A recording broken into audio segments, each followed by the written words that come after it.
La idea de esta reunión, como ya saben, es, primero que nada, ser parte de la jornada del 61 aniversario de la asociación y aprovechando la presencia de un amigo de la casa, como es el doctor Daniel Crosara, que es el jefe de servicio de terapia intensiva del Hospital Guillermo Rawson de San Juan, es el presidente de la Federación Argentina de Asociaciones de Anestesiología, y bueno, como bien dijimos, un amigo.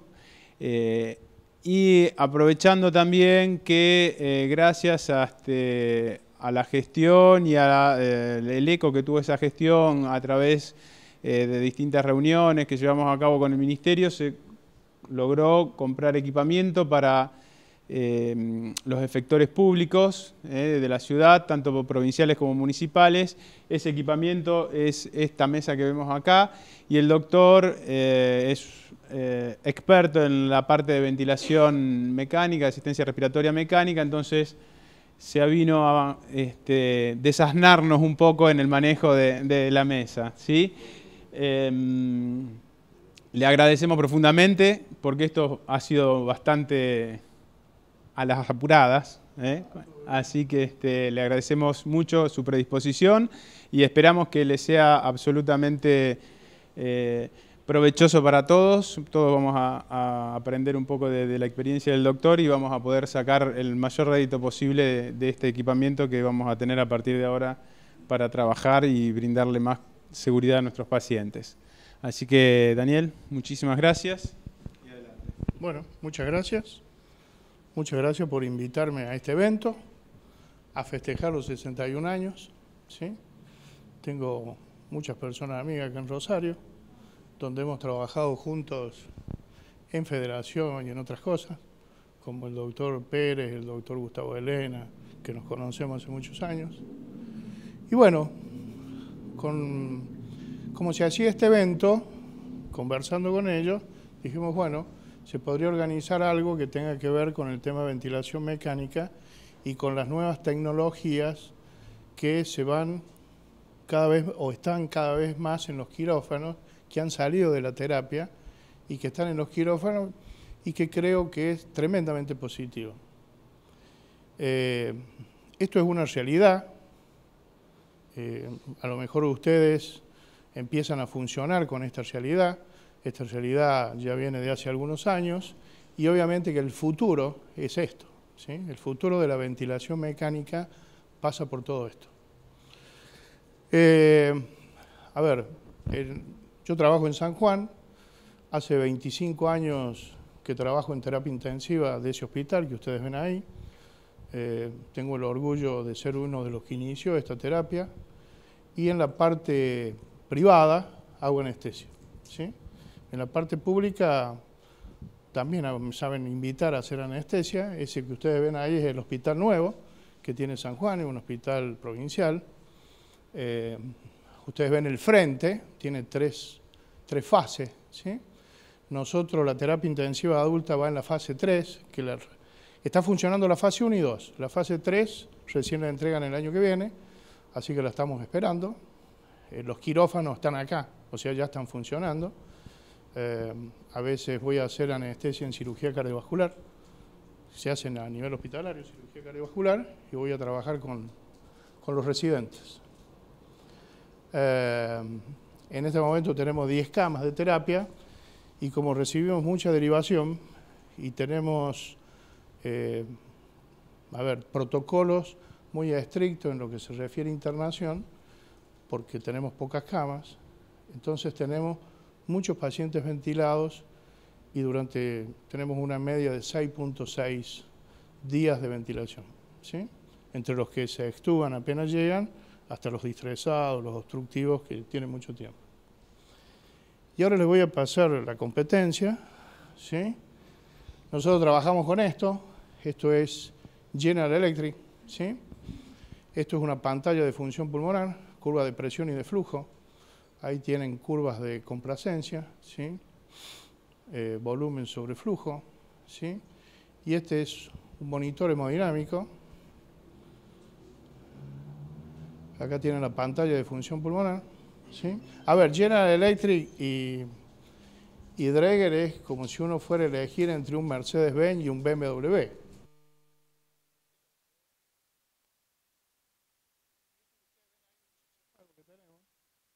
Estamos haciendo entropía cerebral. Esto que ustedes ven acá es entropía cerebral. ¿Sí? Es más o menos como el bicho.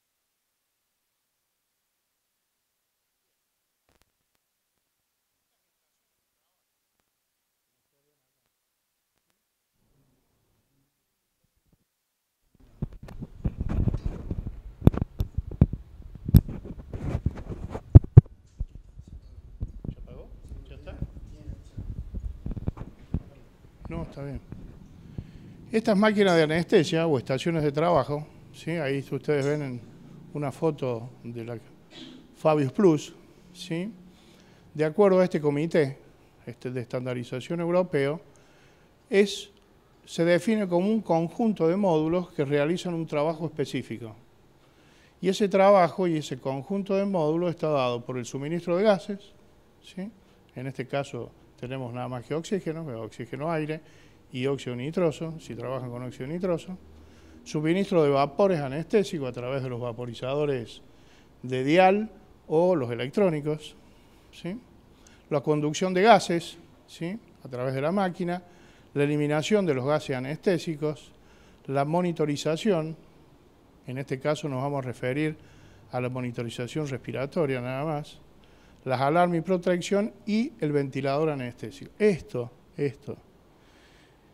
es muy importante porque uno no podía entender cómo en las terapias intensivas existían la tecnología que existe en ventilación mecánica y en anestesia no, ¿sí?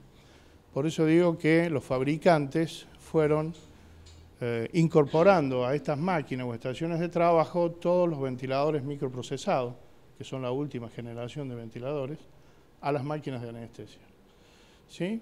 Y fíjense ustedes algunas referencias. En el mundo se realizan alrededor de este número de anestesias por millón de habitantes. La anestesia general modifica la función pulmonar a través de alterar la mecánica y el intercambio de gases.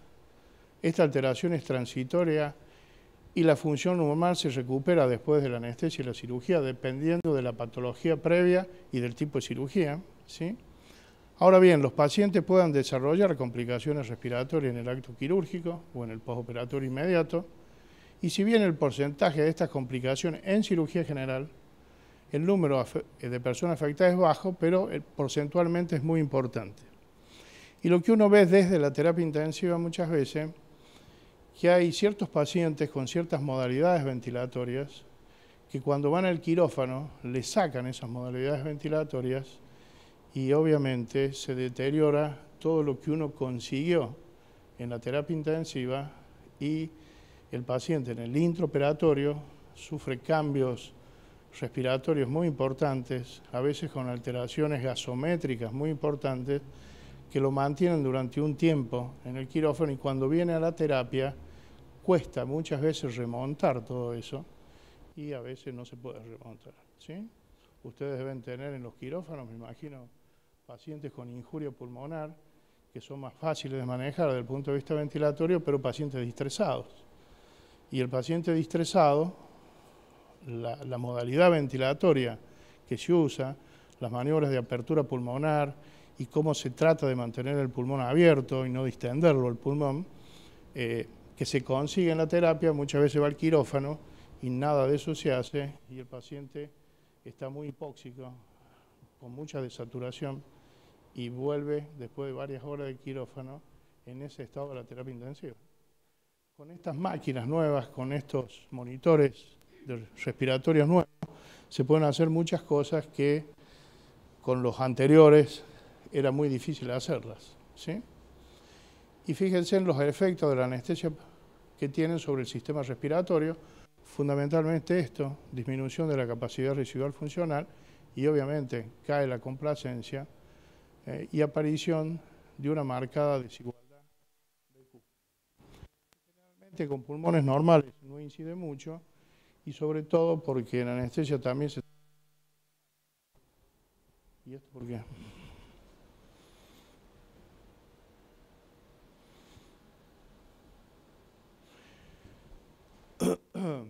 Los efectos sobre el BQ, o sea, la ventilación-perfusión, ¿sí? Se altera en inducción de la anestesia general por caída de la capacidad residual funcional, alteración de las formas, dimensión lectora y desplazamiento del diafragma, fundamentalmente cuando se usan relajantes musculares, ¿sí? Aumento de la capacidad de cierre sobre la capacidad residual funcional. Ustedes saben que tenemos una capacidad de cierre que significa qué volumen los alvéolos empiezan a cerrar. Esa capacidad de cierre normalmente está por debajo de la capacidad residual funcional, pero si cae la capacidad residual funcional, puede que caiga ¿sí? más que la capacidad de cierre y tenga un montón de alvéolos cerrados, y los alvéolos cerrados hiperfundidos, eso se llama shunt. Y si bien hay un mecanismo protector, que es la vasoconstricción pulmonar hipóxica, a veces no alcanza, sobre todo en pulmones muy alterados, para mantener buena oxigenación. Cuando tengan ese tipo de pacientes, también piensen que todos los anestésicos inhalatorios bloquean la BPH, la vasoconstricción pulmonar hipóxica, ¿sí? Entonces puede empeorar la PaO2 y obviamente la saturación. Los ventiladores son máquinas diseñadas para administrar una energía capaz de reemplazar total o parcialmente los músculos respiratorios, ¿sí? Eso es lo que hace un respirador. Por cualquier motivo. En anestesia, obviamente, usamos depresores, deprimimos el centro respiratorio, el driving respiratorio, y si usamos relajantes musculares, obviamente esto no funciona. Y ese es el motivo por el cual ponemos un respirador o ventilador, ¿sí? En terapia intensiva existen otras causas que tienen que ver con la función pulmonar y a veces tienen que ver con otras funciones que están muy alteradas y por eso al paciente se lo pone en ventilación mecánica. Las principales funciones: proveer un volumen de gas con determinado flujo, presión y tiempo, ¿sí? Generar una mezcla apropiada de gases, procesar la información y mostrar al operador a través de pantalla de función, ¿sí? Avisar al operador de condiciones diferentes a esperadas, para eso son las alarmas que uno setea, monitorizar la mecánica respiratoria.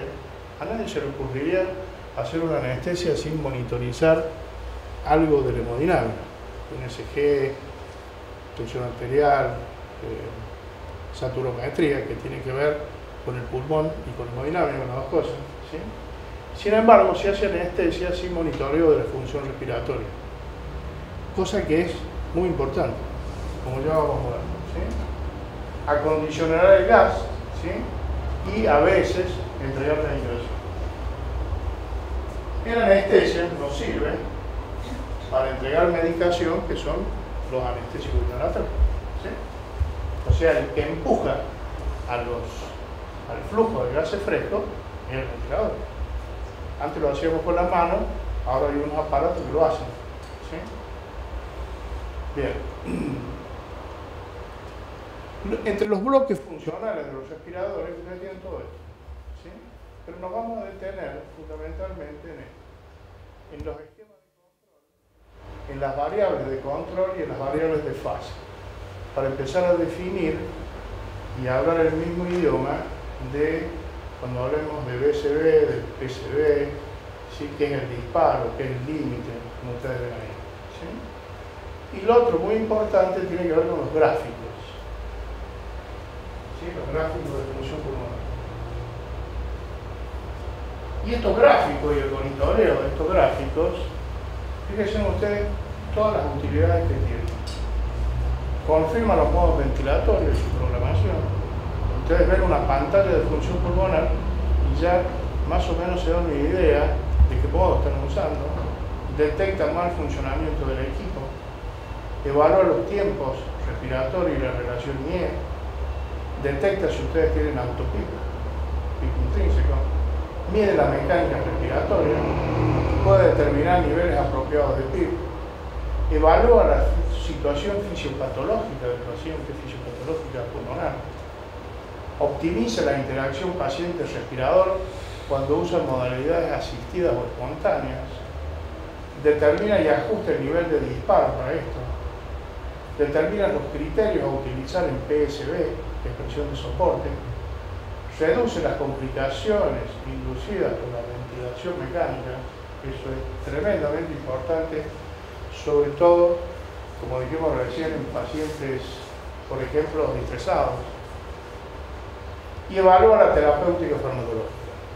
Por ejemplo, tienen un paciente obstructivo, que ustedes tienen una determinada mecánica respiratoria, ustedes le hacen un vetador, ¿sí? El paciente se broncodilata y ustedes están evaluando la función terapéutica de acuerdo a esto, midiendo la mecánica respiratoria que se la da en curvas analógicas y se la da en dígitos. ¿Sí?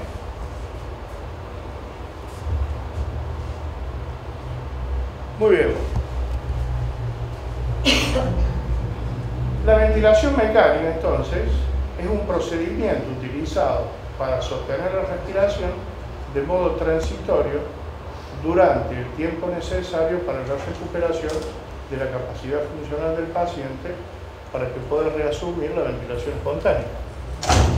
En anestesia, en general, esto es fácil de hacer. En terapia intensiva no es tan fácil y cuando tienes pacientes muy complejos, seguramente no se recuperan luego de la cirugía, ¿sí? Y los pacientes siguen ventilados desde el quirófano a la terapia. Existen tres modos ventilatorios: centrado en el volumen o en la presión, asistido centrado en el volumen o centrado en la presión, y espontáneo con o sin soporte. ¿Sí? Entonces ustedes tienen modos controlados, modos asistidos y modos espontáneos. ¿Sí? Y los objetivos de la ventilación mecánica es, obviamente, conocer bien qué se está haciendo, conocer las características de los principales modos ventilatorios, para quién elegimos uno o para quién elegimos otro, y saber aplicar estos modos ante las distintas afecciones cardiorrespiratorias.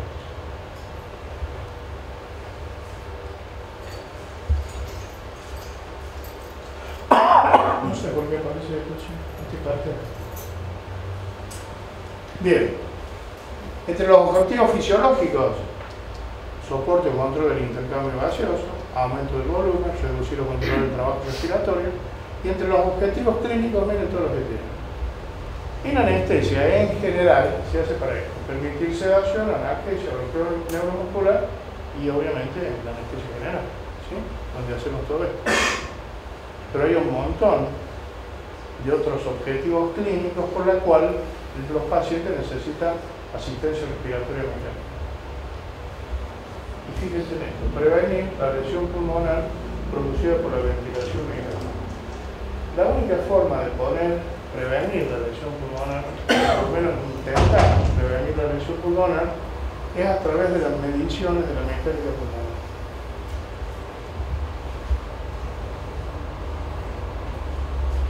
Entonces, los modos ventilatorios son patrones de funcionamiento que se encuentran incorporados a los ventiladores para que estos lleven a cabo la función fundamental, que es la ventilación mecánica a presión positiva. ¿Sí? A ver, para que haya flujo, tiene que haber diferencia de presión. Cuando uno respira espontáneamente, hace presión subatmosférica dentro de la pleura, dentro del alveolo, e ingresa flujo de la boca al alveolo. ¿Sí? Cuando expiramos, es al revés, se invierte la presión. Cuando uno hace ventilación mecánica, la única forma de que haya un gradiente de flujo de la boca al alveolo es elevando la presión atmosférica. No hay otra forma. Por eso se llama presión positiva. En realidad es presión supraatmosférica, no positiva. ¿Sí? Y en el año 1950, por ahí, Engström demostró, famoso Engström, de los ventiladores Engström, todas esas cosas. Cuando hubo la epidemia de parálisis en Europa, él demostró que la presión positiva producía menos mortalidad que los respiradores del tanque que se usaban en esa época. ¿Sí? Y ahí nace todo lo que es presión positiva. ¿Sí? De esa época hasta ahora tenemos tres generaciones de respiradores: los presométricos, los volumétricos y los microprocesados, que son estos.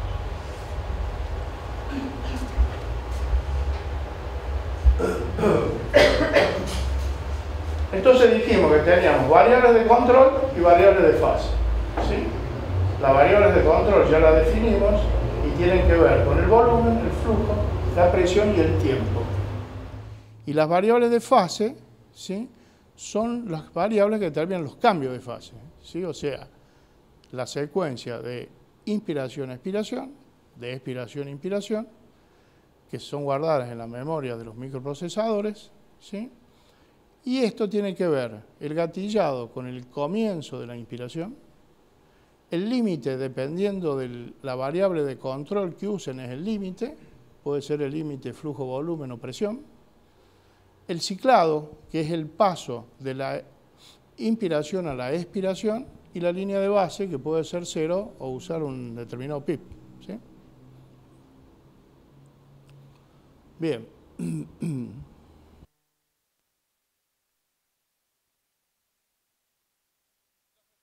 Es controlada. Vamos a definir qué es cada una de estas cosas. Si el paciente no interviene en el inicio de la inspiración, o sea, el respirador hace todo. Y eso es lo que hace, fundamentalmente, el 90% de las veces o más, se hace la anestesia.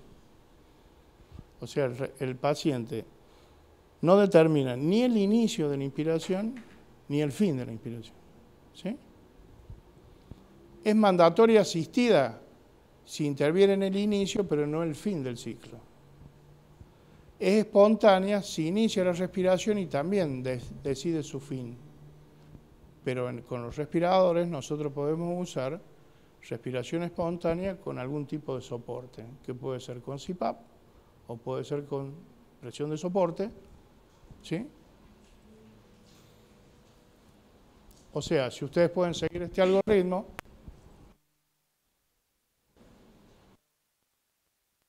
ustedes ven, si ustedes se preguntan por quién es iniciada la respiración, si no la inicia el paciente, mandatoria controlada. Si la inicia, ¿sí?, el fin está determinado por el drive respiratorio del paciente, no, es asistida. Si es sí, entonces es espontánea, que se puede usar con CPAP o soporte.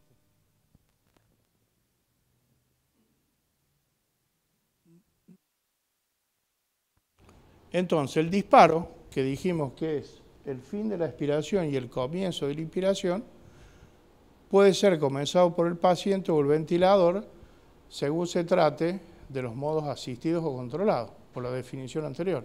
Si lo inicia el respirador, es controlado.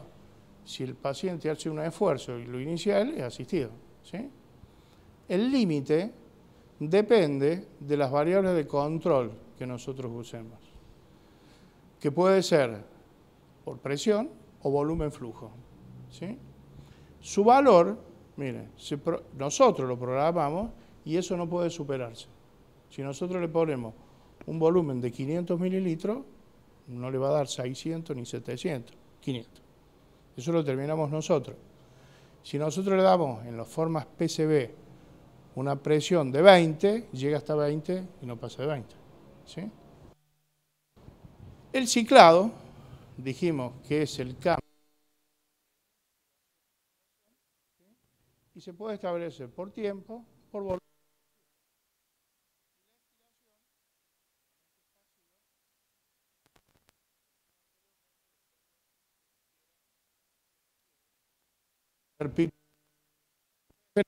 De flujo, curvas de presión, ¿sí? Este es un modo VCB, porque modo PCB, la onda de flujo es siempre desacelerada, no hay onda de flujo cuadrada en las formas VCB. Onda de flujo cuadrada, ¿sí? Onda de presión esto es flujo en el tiempo, presión en el tiempo, fíjense, gatillado, ¿sí? Comienzo de la inspiración, el límite, ¿sí?, flujo-volumen, el ciclado, flujo-volumen y la línea.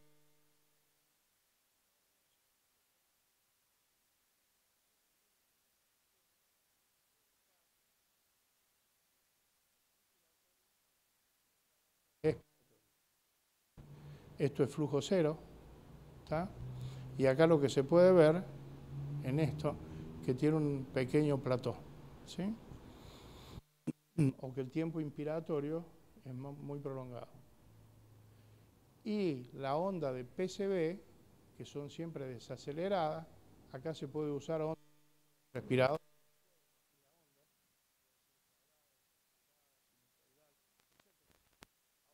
Mecánica.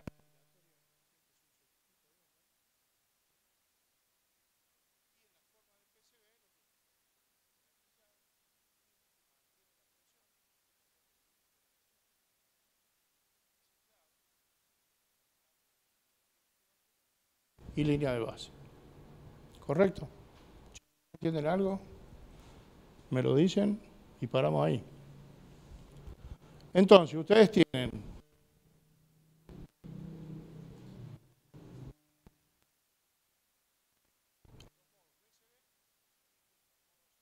volumen y los modos centrados. Y acá vamos a empezar con la máquina. ¿Está? Ustedes en estos modos tienen variables independientes y variables dependientes. En los dos modos, tanto en el modo BCB como en el PCB. La variable independiente es lo que controlamos nosotros, el operador. En este modo, ¿sí? En el modo BCB, lo que controlamos es esto. ¿Sí? Le damos un determinado volumen. Hay respiradores que controlan también el flujo. Uno puede darle un volumen en más o menos tiempo. ¿Sí?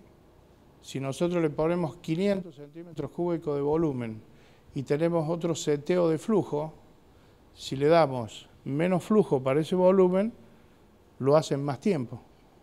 O sea que el tiempo inspiratorio aumenta. La presión en la vía aérea es menor para ese volumen. Si nosotros aumentamos el flujo para el mismo volumen, el tiempo se acorta inspiratorio, ¿sí? Pero la presión en la vía aérea es mayor. ¿Correcto? Muy bien. En las formas PCB es lo que sí controlamos es la presión, ¿sí? Y la otra variable que controlamos es el tiempo. Lo que no controlamos es el volumen. O sea, la presión en las formas BCB no la controlamos. Y en las formas PCB lo que no controlamos es el volumen. Entonces la variable a monitorizar estrechamente es en los modos BCB la presión de la vía aérea y en los modos PCB el volumen. ¿Sí? ¿Y por qué cambian? O sea, ¿por qué acá la presión para el mismo volumen puede cambiar y por qué acá a la misma presión el volumen también puede cambiar? O sea, acá cambia al mismo volumen que puede cambiar la presión y acá a la misma presión puede cambiar el volumen. Y depende de la impedancia del sistema respiratorio. La impedancia significa lo que se opone a la entrada de aire. Y lo que se opone tiene que ver con la resistencia de la vía aérea y con la complacencia tóraco-pulmonar. En condiciones normales de las dos, la que más incide es la resistencia de la vía aérea, más del 90%. Y dentro de la resistencia de la vía aérea, la que más incide es la vía aérea superior. Entonces, el sadio de los tubos endotraqueales que se utilizan son muy importantes. ¿Sí? Porque la resistencia, recuerda, es directamente proporcional al largo e inversamente proporcional al radio elevado a la cuarta potencia. ¿Sí? Muy bien.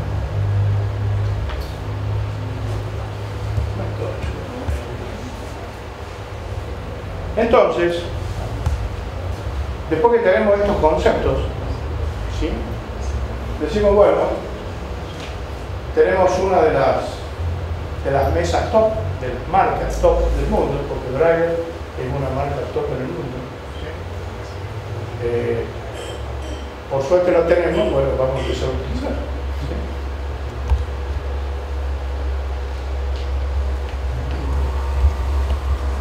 A ver, doctor, dame un segundo mío.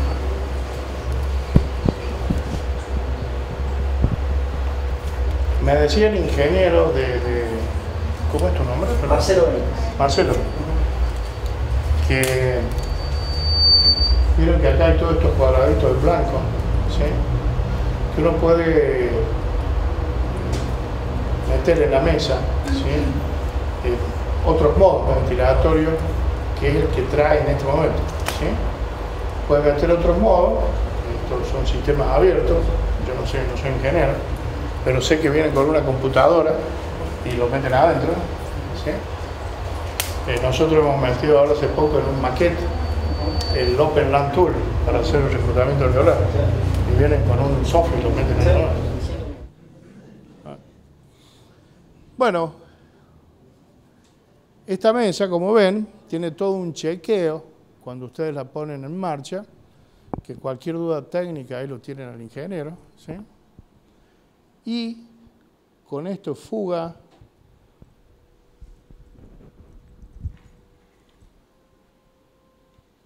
ustedes cierran el circuito, ¿sí?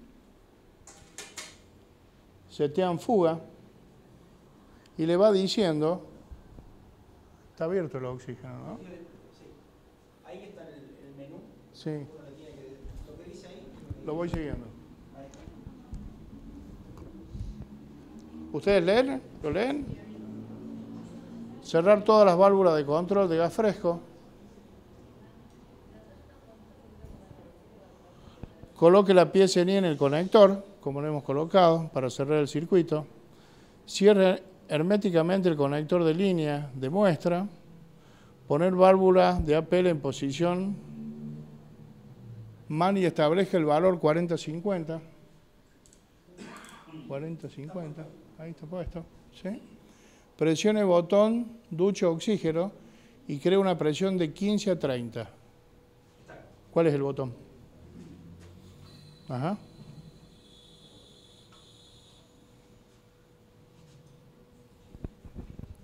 Y eso se está midiendo si hay fuga.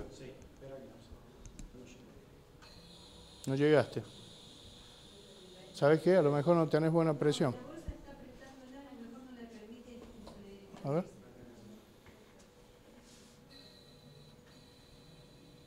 Sí, era eso.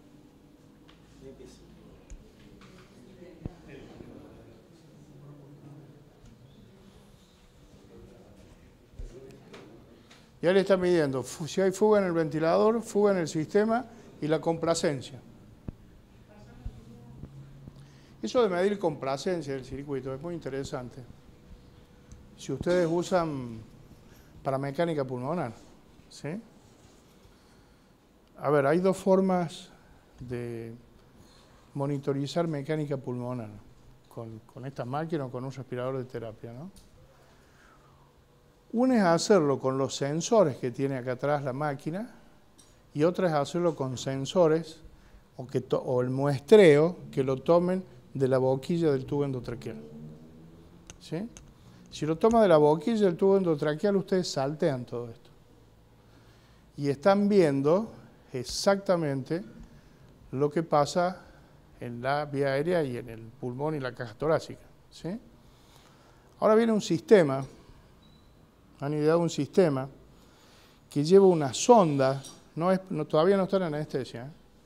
Una sonda que va puesta por dentro del tubo endotraqueal, ¿sí? Hasta el orificio distal del tubo endotraqueal, y está midiendo directamente, está salteando el tubo endotraqueal y entonces saltea la resistencia del tubo endotraqueal, ¿sí? Y mide, le digo que yo no vendo ninguno, respiradores ni Engstrom, ninguno mido, ¿no? Pero lo están haciendo la gente de Engstrom. Y de esa manera están midiendo capacidad residual funcional. Y a través de mediciones de capacidad residual funcional, uno puede sacar muchos datos de mecánica respiratoria. ¿Vieron eso que vimos, cómo cae la capacidad residual funcional en anestesia? Bien, ahí la pueden medir, ¿sí? Repito, todavía no está puesta en ninguna máquina de anestesia, son respiradores de terapia. Ahí ya lo hizo. Muy bien. Y si uno, ¿esto también se le puede acoplar modos duales? Sí. ¿Sí? Sí, se puede hacer con esta, SIMB con presión de soporte. ¿Y se puede hacer PRBC? ¿No? Porque eso es interesante, la medición de la complacencia también en los modos duales. Bueno, si quieren después hablamos de los modos duales de ventilación. O sea, acá terminó el chequeo. ¿Sí? Ahí está el chequeo, ahí arriba te dice prueba de fuga completa. Perfecto. Y prueba de compliance completa, arriba de todo. Perfecto. Entonces ahí te dice los valores que hay en compliance. Sí, uno. Dice apto, Sí. apto. Entonces para salir, el botón giratorio. Ese. Y ya está. Muy bien. Esa es la prueba de fuga. Perfecto. O sea, vamos a conectar a la bolsa.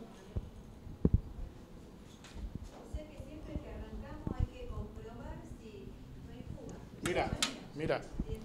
Claro, claro. ¿Tiene compensación de fuga? Sí. ¿Tiene?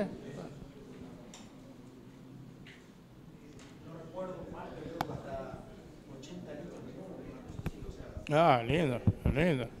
Bueno, está bien. Bueno, esto es muy útil porque muchas veces las compensaciones de fuga, si son importantes, por el circuito, ¿sí? Y por los canisters de calzodada.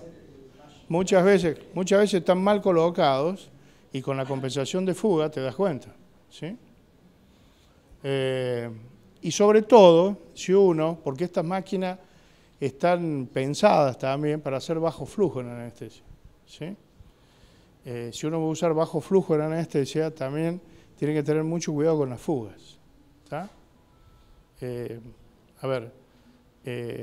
La tecnología que tienen estas máquinas son para eso. Y hacer bajo flujo en anestesia, si quiere algún día venimos y charlamos de bajo flujo en anestesia, que hace muchos años que lo hacemos, es mucho más razonable que trabajar con flujos altos, ¿sí? Por motivos ecológicos, por motivos farmacológicos, por motivos económicos. ¿Ustedes con qué flujo trabajan normalmente? ¿Litro y medio? Bueno, no, 1,5 litros es bajo flujo, ¿sí? Con esta, 2,5 litros. 2,5 litros. Pero con esta máquina podés trabajar con mucho menos. A ver, bajando a 1 litro de 3, 2, sí, es semicerrado, sí, sí. Sí.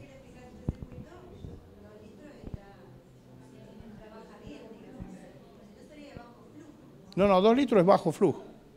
Es bajo flujo. A ver, dentro de bajo flujo depende qué flujo trabaja, pero hay, 2 litros es bajo flujo, podés trabajar con flujos mínimos o podés trabajar con flujos basales.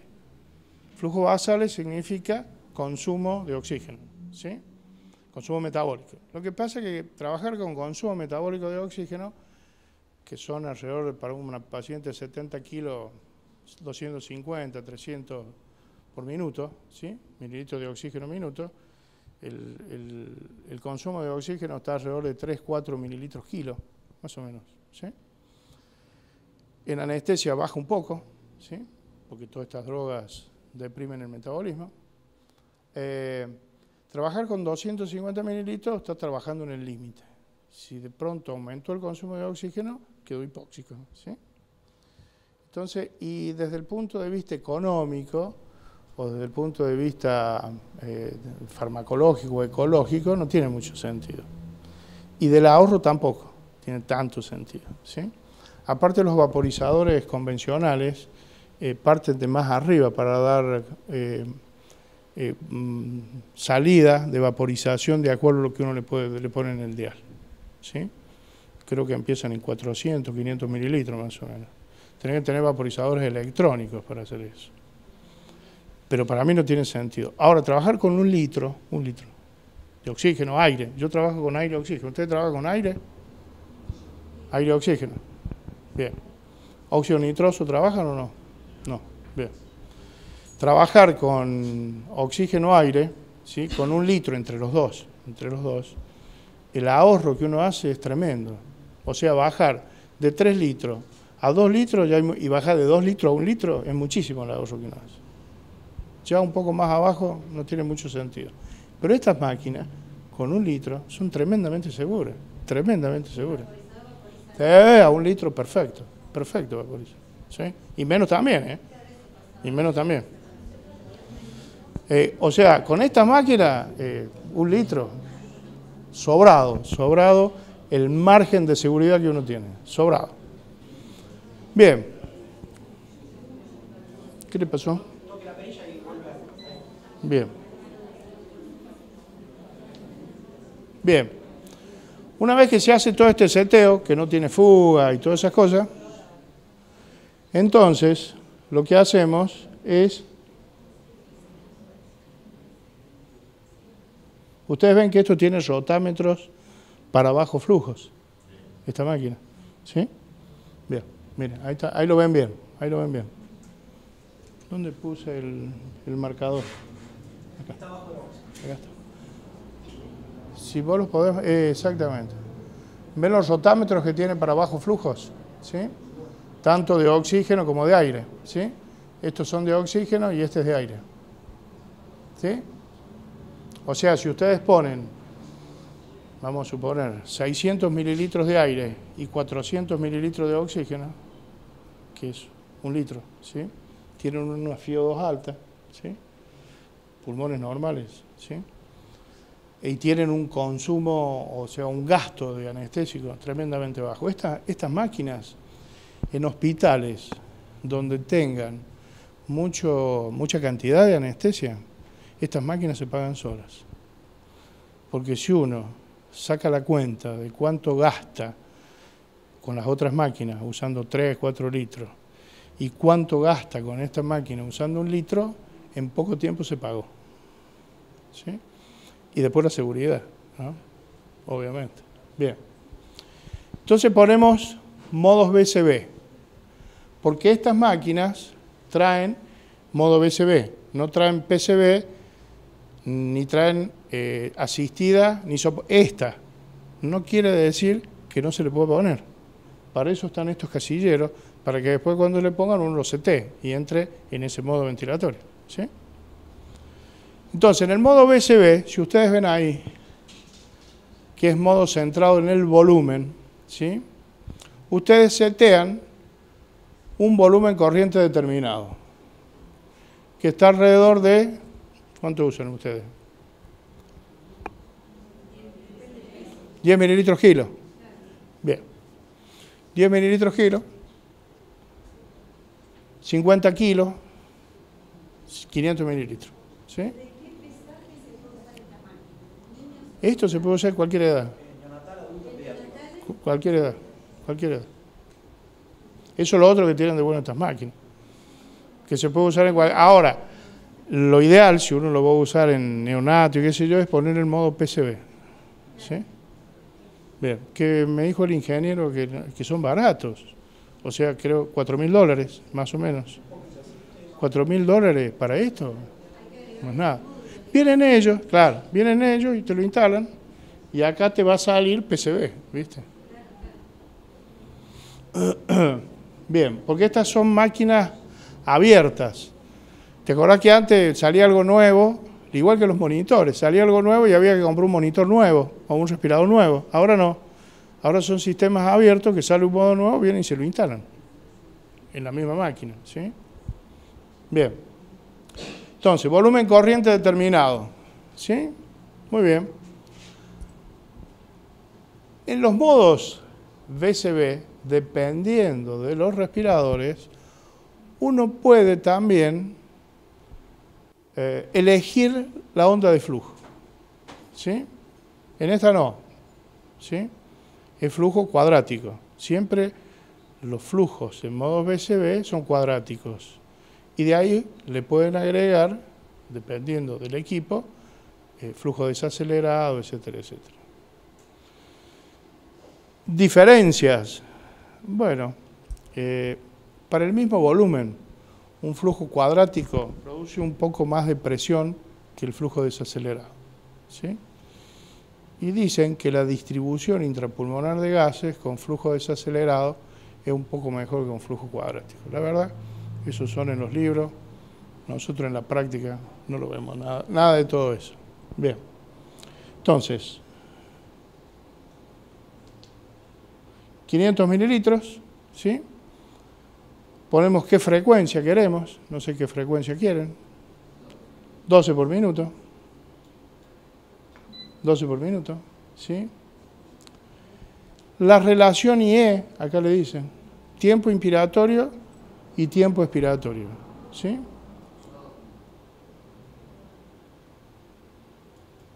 ¿Qué relación usan ustedes? 1, 2.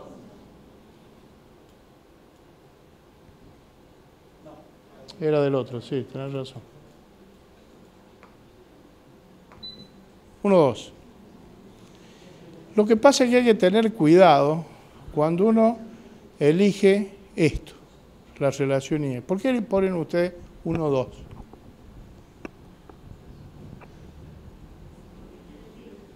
Porque es lindo, 1, 2. Me gusta el número, 1, 2. ¿Qué significa relación IE? Claro. Claro, pero es una relación.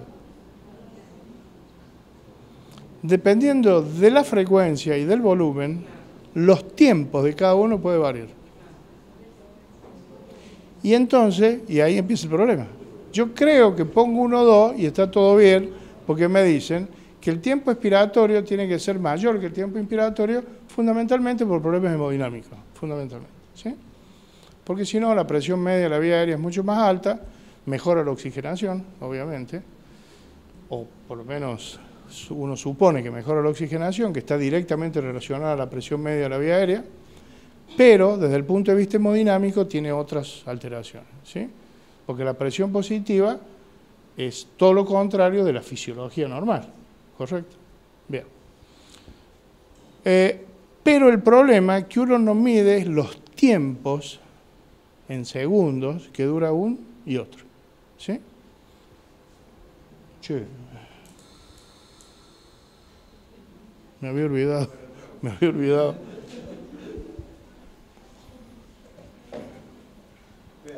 Fíjense ahí, perdón.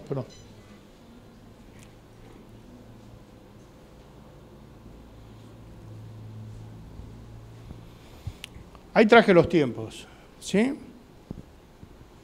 El T-tot, que es el tiempo total, se llama T-tot, es el tiempo que dura el ciclo, ¿sí?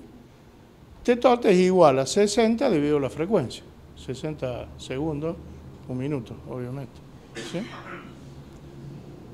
Para esta frecuencia le vamos a poner 10, así es más fácil, ¿sí? Para los ingenieros no, porque tienen otra cabeza y ellos de matemática, pero a mí me cuesta, ¿no? Entonces le hago fácil. Si nosotros ponemos 1, 2 y una frecuencia de, o sea, para 1, 2, ¿sí? O para una frecuencia de 10, vamos a hacer más fácil. Una frecuencia de 10, ¿cuánto dura cada ciclo? 2 y 4. Pero, ¿cuánto dura todo el ciclo respiratorio? Cada inspiración, expiración. 6 segundos. Esto. ¿Sí? 6 segundos, muy bien. De los 6 segundos, si uno pone 1, 2. 2, 4. 2, 4. Quiere decir que para esto yo estoy usando 2 segundos de tiempo inspiratorio. ¿Sí? ¿Y por qué quiero usar 2 segundos de tiempo inspiratorio? Esa es la pregunta. Nosotros pensamos que relación 1, 2 está bárbaro, ¿no es cierto? Bueno, fíjense ahí. El TI sobre el T-tot corresponde a las veces que el tiempo inspiratorio se incluye en el tiempo total. Y la relación IE corresponde a las veces que el tiempo inspiratorio es incluido en el tiempo expiratorio. ¿Sí? Muy bien.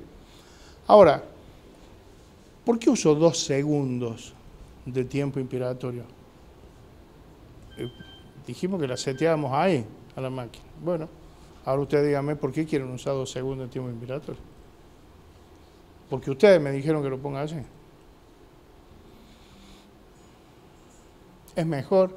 ¿Es peor? ¿No tiene sentido? ¿Qué les parece? La verdad que no tiene mucho sentido usar 2 segundos de tiempo inspiratorio.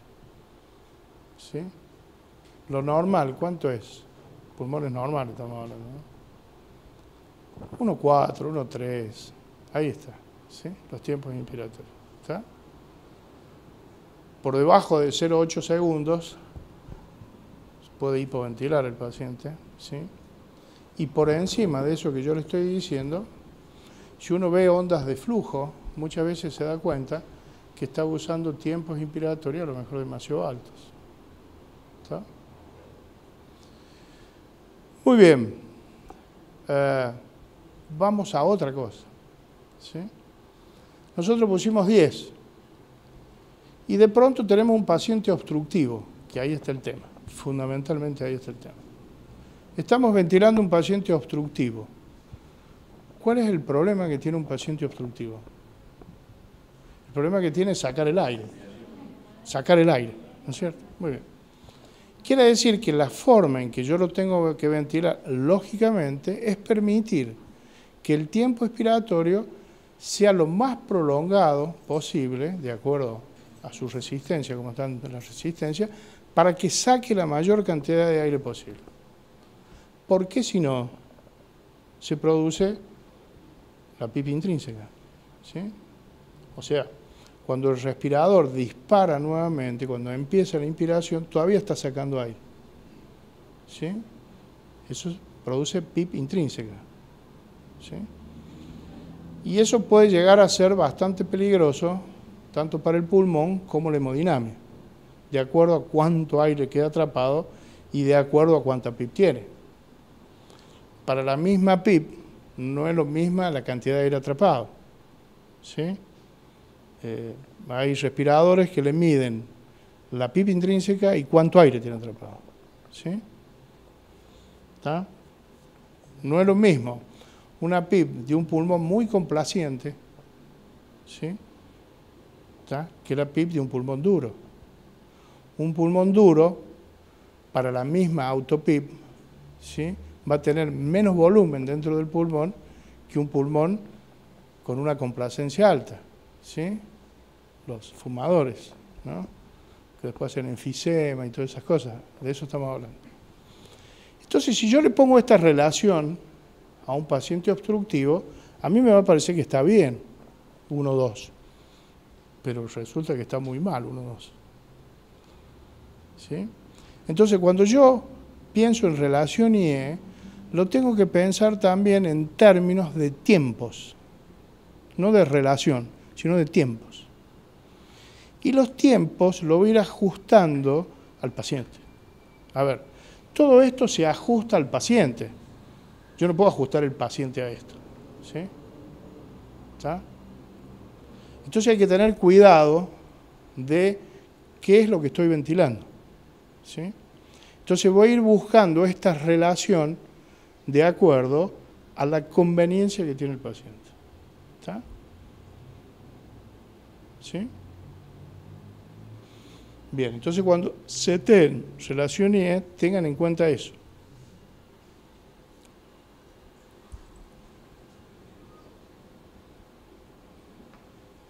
No, no era de acá. No se prendió el golpe. Ah, tenés razón. Confirmo. Tenés razón. ¿Entendieron el tema de la relación IE? Más o menos. ¿Saben cómo se puede dar cuenta uno de los pacientes obstructivos y todas esas cosas y lo puede ir variando? Con las curvas de flujo. ¿Vieron las diapositivas esas que nosotros teníamos un flujo expiratorio? ¿Sí? Empieza la expiración, pico de flujo expiratorio y vuelve a la línea de base, normalmente. Si yo veo que el flujo expiratorio no vuelve a la línea de base en el tiempo que yo le estoy dando y el respirador disparó, ese paciente tiene atrapamiento aéreo. Y puede llegar a tener atrapamiento aéreo también si yo uso una frecuencia muy alta. No necesito que un paciente esté obstruido, ¿sí? Bien. Y a su vez esto lo vamos a ir monitorizando con ¿qué? Yo le pongo 500, vamos a suponer que es un pulmón normal, que no hay ningún problema, y yo le pongo 510 de frecuencia. ¿Y qué hago? Ya está. Me voy a tomar un café.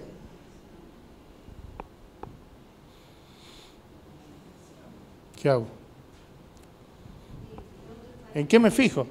Porque, a ver, yo seteo... No, todavía no llegamos. Tapala ahí la pistola, no llegamos. Yo le pongo 510, ¿sí? Lo intubé al paciente, ¿sí? Claro. ¿Se acuerda lo que dijimos? De que acá teníamos variables independientes y variables dependientes. La variable dependiente es la presión. Entonces me voy a empezar a fijar qué presión en la vía aérea yo tengo con esto. ¿Sí? ¿Está claro? Bien. Me fijo en qué PCO2 tengo en la capnografía, ¿no? ¿Sí? Y también la puedo ir variando. Si bien la capnografía hay que analizarla en términos de producción de CO2, transporte de CO2 hacia el pulmón, ventilación y perfusión pulmonar. En esos términos hay que analizarla, pero un paciente hemodinámicamente estable y que de golpe la capnografía sube o baje, tiene que ver más con esto que con la cuestión hemodinámica. ¿Sí? Ejemplo, si ustedes están ventilando así, tiene buena capnografía y de golpe la capnografía estaba en 35, se viene a 28, ¿qué es lo primero que piensan?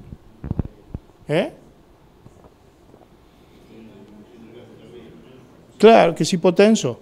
Lo primero que uno piensa, que es hipotenso. ¿Sí? Porque le llega menos sangre al pulmón, aumenta el espacio muerto y el CO2 final expirado obviamente va a ser mucho más bajo. No el arterial, el CO2 final expirado. ¿Sí? Lo peor que se puede hacer es cambiar el seteo del respirador, porque el problema está pasando por otro lado. ¿Sí? Bien. ¿Hacen cirugía cardíaca ustedes? ¿Anestesia en cirugía cardíaca? ¿No? Por ejemplo, cuando uno sale de circulación extracorpórea y uno dejó el ventilador en bypass antes de entrar en la circulación extracorpórea, después cuando lo sale lo ponen con el mismo seteo y ustedes ven que tiene una PCO2 final expirada, perdón, una end tidal de CO2 mucho más bajo que el que tenía cuando entró en bomba. Y no hace nada. Y a medida que va mejorando el gasto cardíaco, por lo que sea, porque le dio volumen, inotrópico, por lo que sea, ven como sola empieza a subir la CO2. Quiere decir que el pulmón empezó a perfundir más. ¿Sí? Muy bien. Lo otro que es interesante, que a través de esto, relación IE, uno también modifica el flujo que usa la máquina. ¿Se acuerda que veíamos el flujo? O sea, el volumen es el flujo en el tiempo, ¿sí? O sea, volumen es igual a flujo sobre tiempo inspiratorio, ¿sí? Muy bien. Si yo prolongo el tiempo inspiratorio con este seteo, ¿sí?, de la IE, o sea, estoy modificando el flujo. ¿Entienden cómo es? O sea, si yo estos 500 mililitros que le he puesto acá, le pongo un tiempo inspiratorio más cortito, la única forma de llegar a 500 es aumentando el flujo. ¿Sí?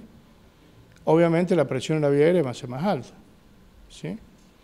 Si yo a través de esto, prolongo el tiempo inspiratorio para el mismo volumen, significa que la presión en la vía aérea va a ser más baja porque el flujo que va a dar es más lento, porque tienen más tiempo para llegar a ese volumen. Acá ven que dice TI, porcentaje. Este es un porcentaje, es un plató en definitiva, ¿sí? O sea, plató significa presión sin flujo. El respirador hace flujo, manda un flujo en un determinado tiempo. Cuando chequea los microprocesadores que tienen, que ha llegado a ese volumen que uno ha seteado, pasa de inspiración-expiración, ¿no es cierto? Pero, yo puedo decirle al respirador, no mandé más flujo, pero mantenerme la presión, mantener presurizado todo. Entonces, ¿qué hace?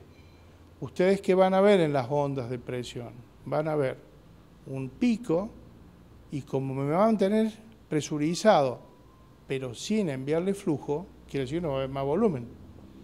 Entonces va a caer la onda y va a ser un plató.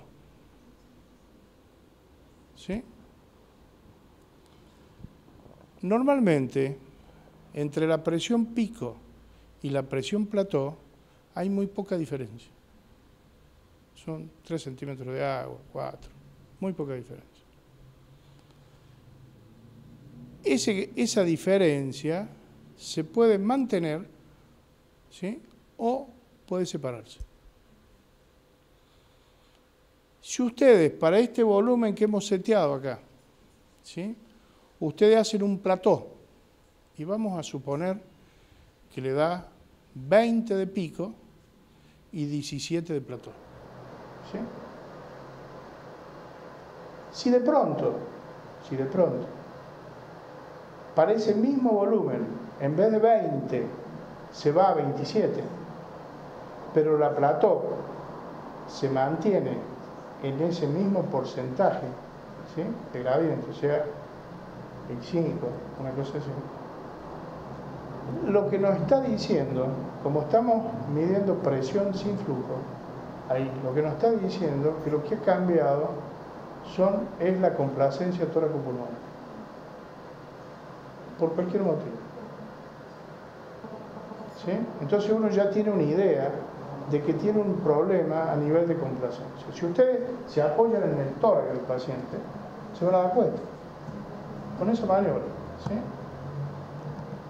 Muy bien. Pero puede pasar que la presión pico se vaya de 20 a 27 y que la plató se venga a 18, a 20. O sea, fíjense en la diferencia que hay entre una y otra. O sea que lo que ha cambiado son las resistencias. Entonces ustedes con esa medición, que es muy sencilla, uno ya tiene una idea si tiene un problema de dónde está el problema. ¿Está en la complacencia o está en la resistencia?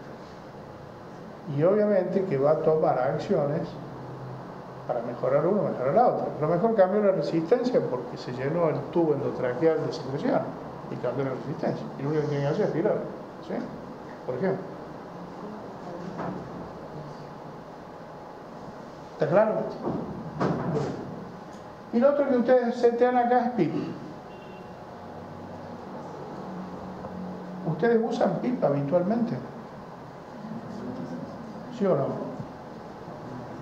No. ¿Por qué no? Porque sí, entonces. ¿Eh? Ahora tienen una mesa que tiene PIP. Ahora sí. ¿Y por qué no usaban antes? Porque no tenían una máquina de contar. Por ejemplo, para el caso de la videolaparoscopía, hay trabajos que muestran que para el caso de las videolaparoscopías, sí. hay trabajos que demuestran que es conveniente o mejora la aplicación cuando se le da 2 o 3 puntos de pico, por ejemplo. En esos casos se podría usar el caso de la pico. Sí. Yo te digo, yo uso siempre PIP. Siempre. Y voy a decir por qué. Dijimos que el hecho de cambiar de posición, de cómo estamos nosotros acostados, disminuye la capacidad residual funcional. En la inducción de la anestesia disminuye aún más, y si uno le hace relajante, disminuye aún más. ¿Qué hace la PIP? ¿Cuál es el fundamento de usar PIP? El fundamento de usar PIP es tener alvéolos abiertos. Si cae la capacidad residual funcional, dependiendo de la capacidad de cierre que tiene el paciente, puede tener alvéolos cerrados. Para un pulmón normal, usar 5 de PIP no le va a hacer absolutamente nada y creo que lo mejora. ¿Sí? Si ya tenemos algo muy patológico, bueno, ya vamos a usar una PIP dependiendo de otras cosas. ¿Sí? Pero en pulmones normales siempre uso PIP. Por ese motivo. 5, 6. ¿Sí? Bien.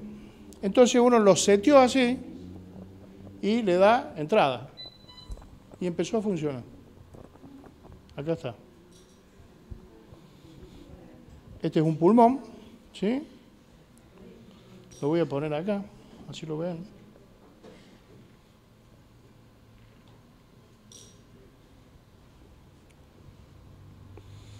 Y ustedes ven, esta máquina, dijimos que una de las cosas que tenían los ventiladores son gráficos, ¿sí? Y le miden mecánica y otra serie de cosas. Bien. Fíjense, porcentaje de oxígeno. O sea que esto es muy fácil para usar bajo flujo con aire, porque uno la FiO2 la está mirando acá arriba. Entonces, la FiO2 que quieren, le ponen. Yo trabajo normalmente con FiO2 de 0,35, 0,4.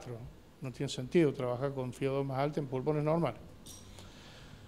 Aparte el nitrógeno del aire, hay alvéolos que son muy inestables.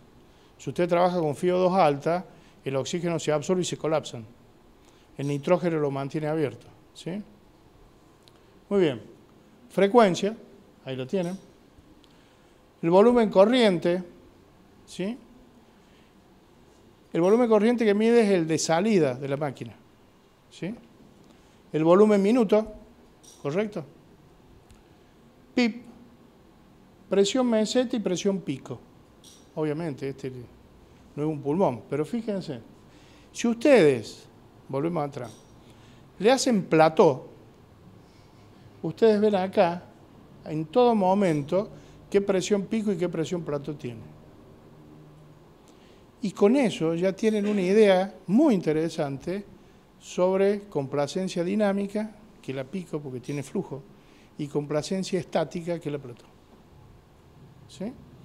¿Por qué cae la presión cuando uno lo deja presurizado al sistema?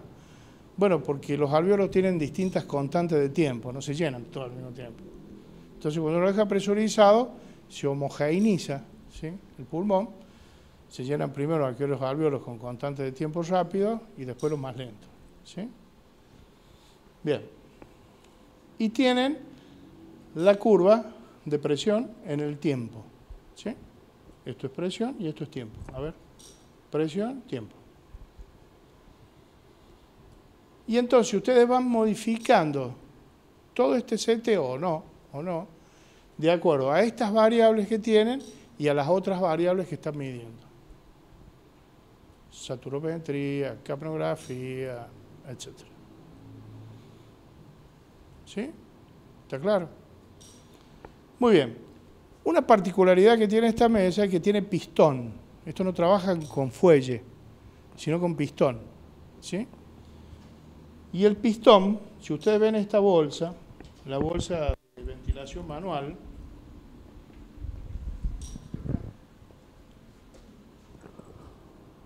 ¿ven cómo se infla y se desinfla? ¿Sí?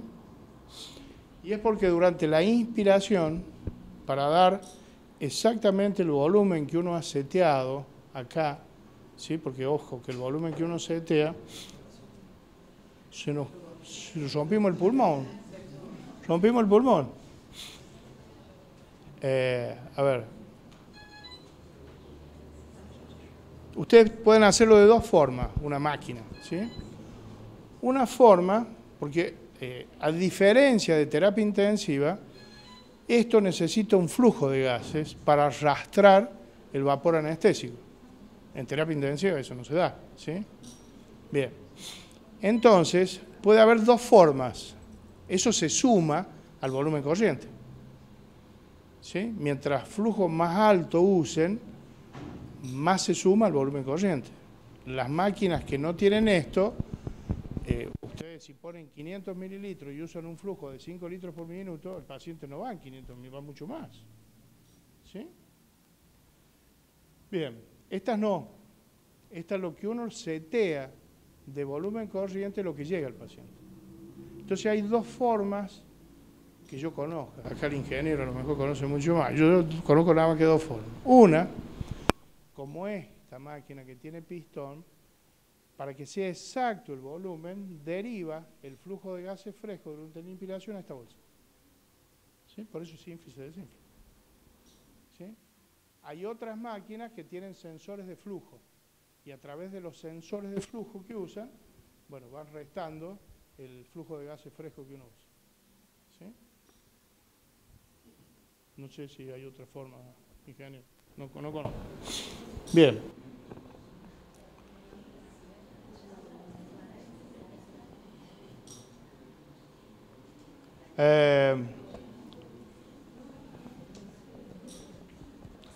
Miren la presión en la vía aérea.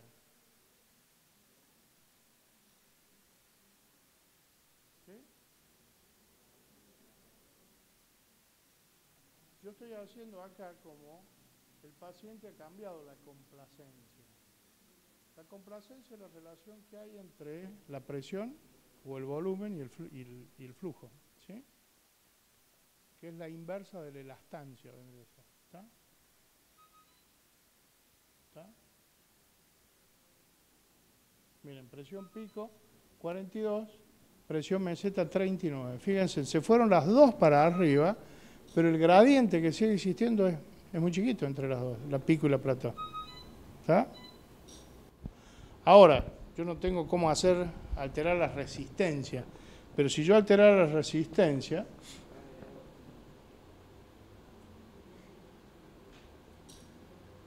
la presión pico se va para arriba, pero la meseta sigue siendo baja. Lo que pasa es que no puedo. Tendría que tener algún tubo o algo para alterar la resistencia. ¿Sí? Entonces, mirando estas variables, le vamos a bajar un poco el volumen corriente para que no se infle tanto la bolsa. Ahí está. Mirando estas variables que nos da la máquina, esta máquina de anestesia, podemos sacar un montón de conclusiones. Ahí está.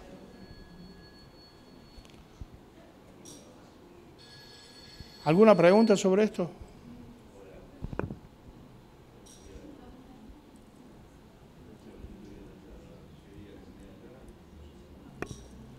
¿Ninguna? Muy bien, le bajamos el flujo a 1 litro. ¿Eh?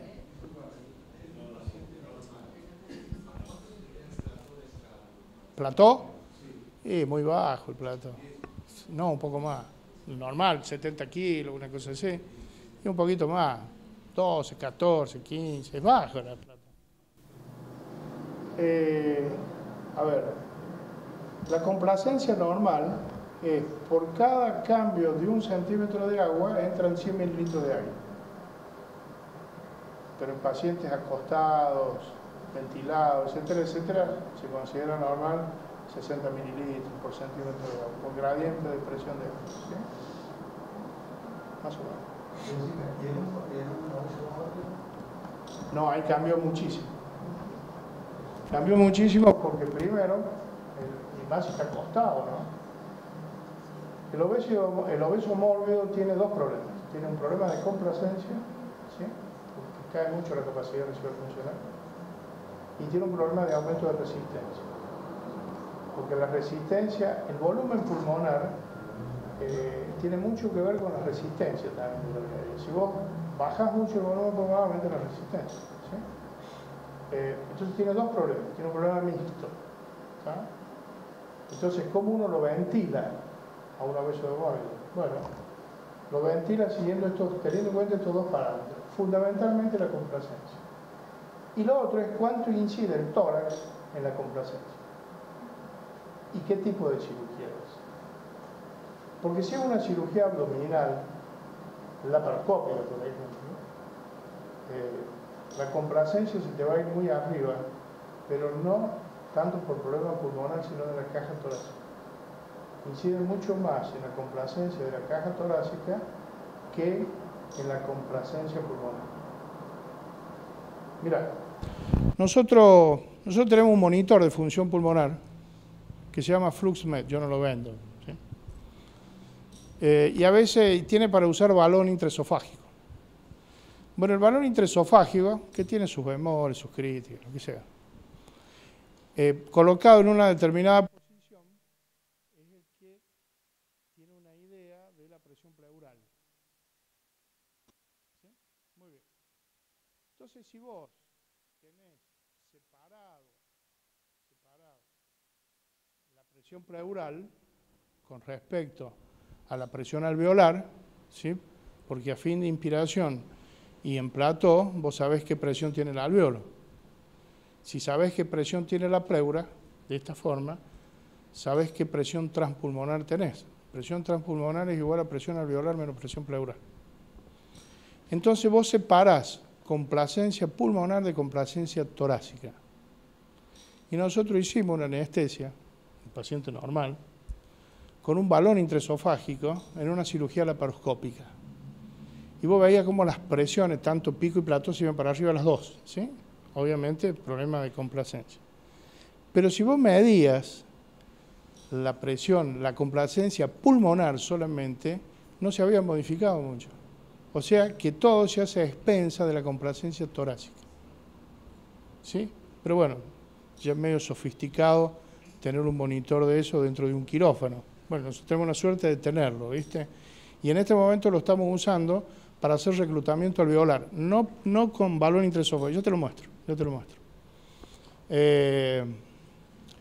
O sea, en un obeso hay que pensar todo esto, ¿sí? Ahora, si no tenés unas máquinas como estas o similares, que te dan muchas variables, y de esta tenés, es como los modelos del Mercedes-Benz, tenés Mercedes-Benz base, tenés el otro, tiene una máquina que me estaba contando un ingeniero, Zeus, Zeus, que es una barbaridad, es top de la Dragon, ¿sí? Y bueno, podés hacer cualquier cosa con esas máquinas, ¿sí? Pero con esta máquina, que es tan confiable, vos un obeso, siguiendo estos parámetros, lo podés manejar muy bien, ¿eh? Conjuntamente, obviamente, con todos los parámetros hemodinámicos, ¿sí? ¿Más o menos está claro? Bien.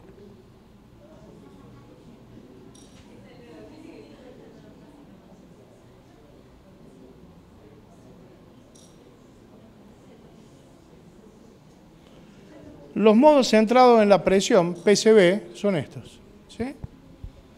Se setea lo mismo que esto. Lo que pasa es que en los modos, si tuviera PCB, ustedes setean PCB, le dice, bueno, ¿qué presión elige? En vez de elegir volumen, le pregunta qué presión elige. Y uno, qué sé yo, elige, ¿cómo? A ver, si uno lo está ventilando en BCB y va a pasar a PCB, ¿cuál es la presión que elige? ¿Y sabes? Medís la presión plató acá, ves qué plató tiene, y más o menos le pones esa de PCB, de entrada, ¿no? De entrada, ¿sí? Después la vas variando de acuerdo al volumen que haya entrado, ¿sí? Porque dijimos que la variable independiente es la presión y la variable dependiente el volumen, ¿sí? Ahora, la PCB tiene otro seteo que es tiempo inspiratorio. O sea, no solo seteamos presión, el límite, que va a llegar hasta ahí y no va a pasar de ahí, y lo otro es el tiempo inspiratorio. Si uno aumenta la presión, vamos a considerar que no cambia la impedancia del sistema respiratorio. Si uno aumenta la presión, aumenta el volumen, ¿sí? Pero si uno aumenta el tiempo inspiratorio, también aumenta el volumen. O sea, tiene dos variables para aumentar el volumen. Viceversa, si uno baja la presión, baja el volumen corriente.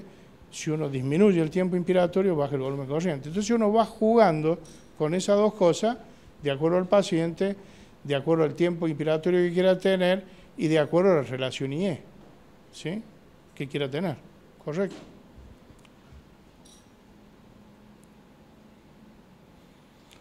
¿Cuál es la diferencia? Fíjense. El volumen entregado es constante, la presión inspiratoria varía, obviamente, el flujo inspiratorio es constante, aunque hay aparatos, esto en forma independiente, a través de la relación IE, que hay ventiladores que uno puede modificar ¿sí? El flujo. Y el tiempo inspiratorio está determinado por el flujo y el volumen programado. ¿Sí? Acá va a estar determinado por el volumen programado y la relación que ustedes quieran tener. Y en PCB varía el volumen entregado, obviamente, la presión constante, el flujo es siempre desacelerado y el tiempo inspiratorio también es programado por nosotros y hace que varíe el volumen. ¿Sí? Estos son los modos asistidos que decíamos, muy más rápido porque si no vamos a estar hasta las 3 de la mañana. Los modos asistidos diferencian entre el modo controlado, que lo que hace es que el paciente hace que dispare el respirador. ¿Sí? Entonces uno elige qué sensibilidad le pone el respirador para que capte ¿sí? ese esfuerzo que hace el paciente y haga que dispare el respirador. Esta máquina no tiene modo asistido, ¿cierto? Se le puede poner, pero esta no la trae. Bien. Y el disparo puede ser por presión, baja una presión determinada y entonces hace que se dispare la máquina, ¿correcto? Y el otro es por flujo. ¿Sí? Entrega, estás un flujo constante y si el paciente toma un determinado volumen en un tiempo de ese flujo, dispara. El disparo por flujo produce menos trabajo respiratorio que el disparo por presión. ¿Sí? Bien. Y quiero mostrarles, y estas son las curvas que uno empieza a ver, por ejemplo, en un modo SIMB, que es otro modo asistido. ¿Sí? La SIMB es ventilación mandatoria intermitente sincronizada. Es decir, que uno le da una frecuencia X al respirador, el respirador le va a mandar esa frecuencia, 6 por minuto, por ejemplo, ¿sí? Y entre esos ciclos el paciente puede respirar solo. Cuando cerca de este tiempo, por ejemplo, si le pone 6 respiraciones por minuto, va a disparar cada 10 segundos, ¿no es cierto? Cerca de los 10 segundos, y depende, hay respiradores que uno le pone la ventana de tiempo que quiera, el esfuerzo del paciente va a hacer que dispare el respirador. Eso se llama sincronizado. ¿Sí? Ahora, uno puede usar sincronizada con soporte. Es decir, que estas respiraciones que hace el paciente solo, puede poner soporte. ¿Sí? También se le puede poner esta manera. Usted lo que tiene que hacer es empujar para que le ponga todo esto. Claro.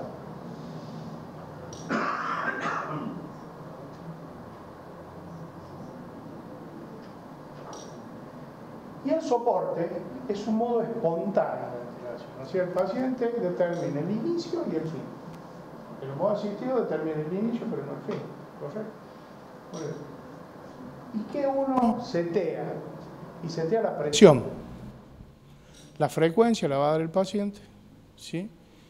Y el volumen va a estar dado por el esfuerzo del paciente más la presión que uno ha seteado. ¿Correcto? Pero es un modo espontáneo. O sea, los respiradores que tienen PSB tienen backup.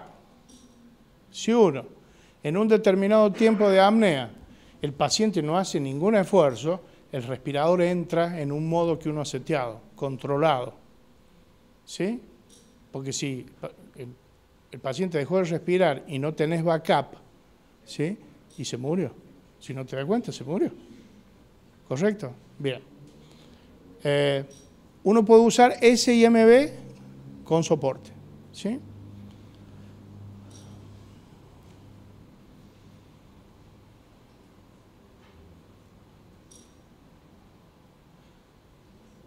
¿Ven? Estas son curvas de PSB.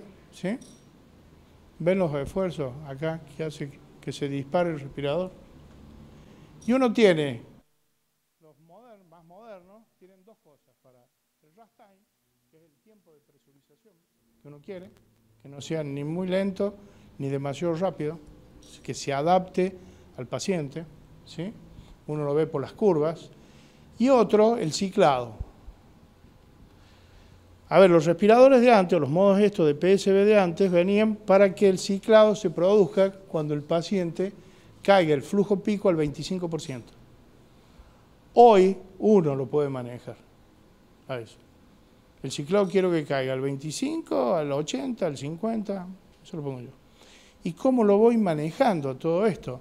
Bueno, me voy fijando en las ondas de flujo. De acuerdo a cuando yo quiero que cicle el porcentaje, esto es flujo cero, ¿sí? Obviamente va a ciclar más abajo, más arriba. ¿Qué significa que cicle más abajo, más arriba? Bueno, significa volumen.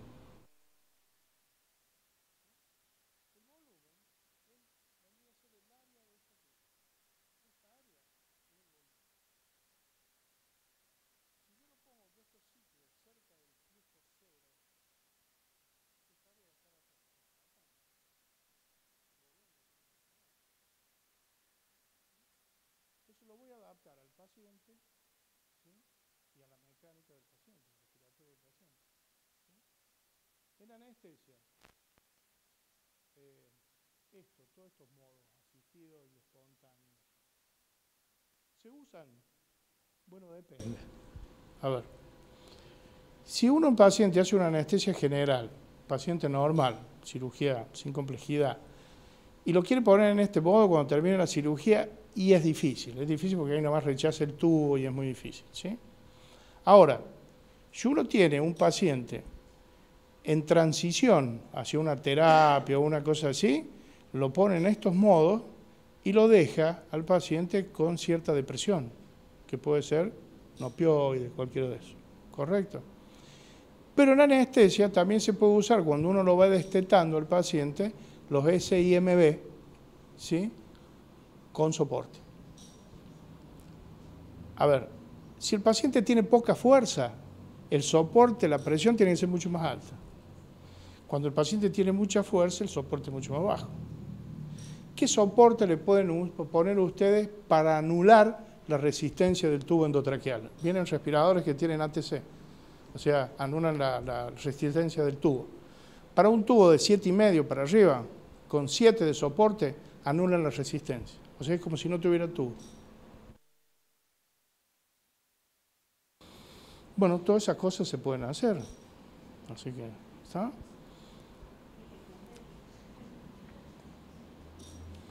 Bien. A mí, como es un tema este que me gusta mucho, yo puedo estar toda la noche acá con ustedes. Estas son las curvas, presión-volumen. Este es un paciente dispersado. Miren cómo cambia la curva de complacencia, ¿sí? Y el gallego, el amigo de ustedes, Gallego Pérez, me pidió que dijera algunas cosas de esto, ¿sí? No es fácil hablar de esto. En el distrés o la injuria pulmonar, esto quiere decir injuria pulmonar y distrés, son dos etapas de un mismo proceso. La injuria menos grave, el distrés mucho más grave. ¿Sí? Y ustedes ven la distribución de las densidades. No tienen nada que ver el vértice con la base. Acá tienen un montón de alvéolos abiertos y acá tienen un montón de alvéolos cerrados. En el mismo paciente, en el mismo momento. Y la idea es abrir el pulmón y mantenerlo abierto, de este latinón. Ahora, abrir el pulmón no es fácil y mantenerlo abierto sin sobredistenderlo tampoco es fácil. ¿Y por qué sin sobredistenderlo? Bueno, ustedes ven que hay una patología que se llama VILI, que significa injuria pulmonar producida por la ventilación mecánica. O sea, que en estos pacientes la ventilación mecánica ha pasado a ser también una terapéutica, no solo mantener la vida del paciente. Porque si nosotros hacemos las cosas mal, y ya está totalmente demostrado, en pacientes normales, que lo han ventilado de una determinada forma, le han hecho lavado broncoalveolar, han medido respuesta inflamatoria, leucocitoquina, etcétera, etcétera, y lo han sobredistendido. A la hora de ocurrir eso, la elevación de todos estos mediadores es tremendamente importante. Y todos esos mediadores producen daño local al pulmón y producen daño de instalación. ¿sí? Por eso se llama BIM. Y eso tiene que ver con lo que escuchábamos hace muchos años, que es el barotrauma, después con el volutrauma y después con el atelectrauma. ¿Sí? Entonces, por eso esta idea, ¿sí? Ya lo dejo, porque lo veo claro ya. Va.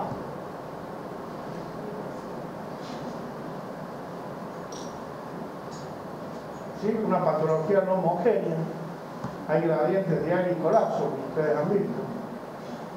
Y en el paciente, obviamente, acostado, esas imágenes que usted ve en vértice base es anterior y posterior. La parte anterior hace de vértice, la parte posterior hace de base. ¿Sí?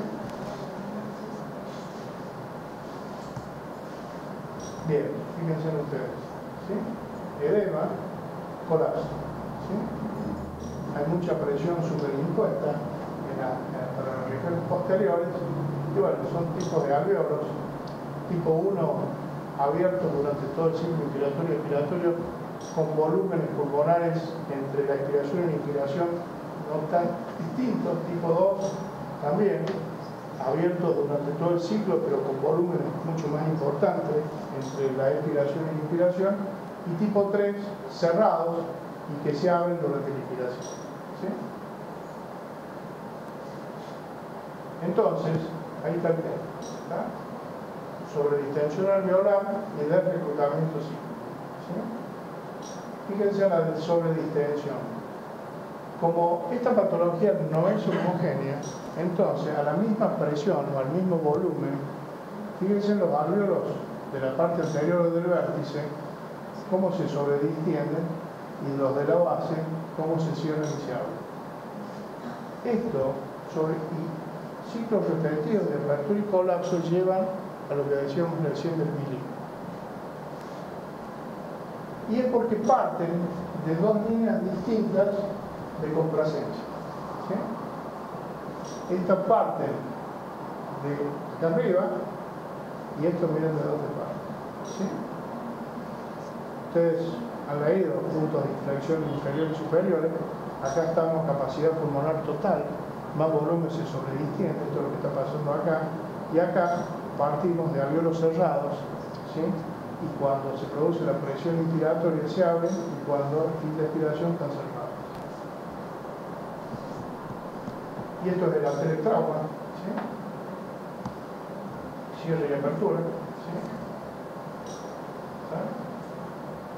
El tipo 3. Esto es lo que voy a decir. ¿Sí? Tenemos una injuria biofísica y una injuria bioquímica, y ahí está todo lo que se libera. ¿Sí?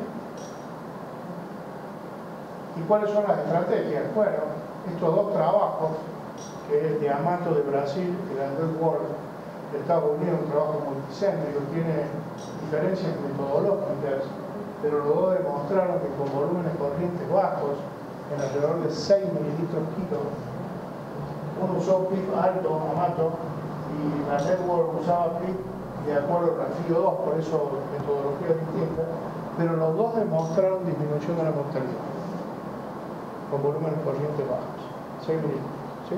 Entonces, cuando ustedes le van a poner 10 mililitros a un paciente distrezado o curiado, piénsenlo bien.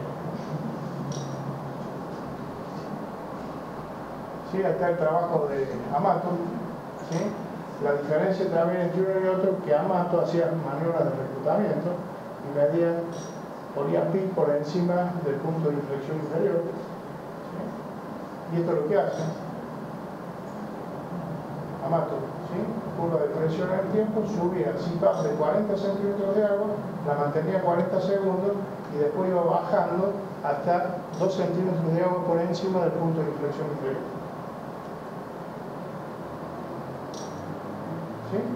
O sea, estos dos trabajos fueron trabajos que demostraron que con estos volúmenes y con él no superando esta presión plató, disminuía la mortalidad en forma significativa. Bueno, ¿y cómo se ventilan estos pacientes? Bueno, todo esto son monitorización que uno puede utilizar, ¿sí? Con estos pacientes. ¿Sí? Por eso digo que la monitorización respiratoria es fundamental. Ahora, ¿cómo hacen ustedes si no tienen estas máquinas para hacer esta monitorización en un quirófano? Eso de abrir el pulmón y mantenerlo abierto no es fácil.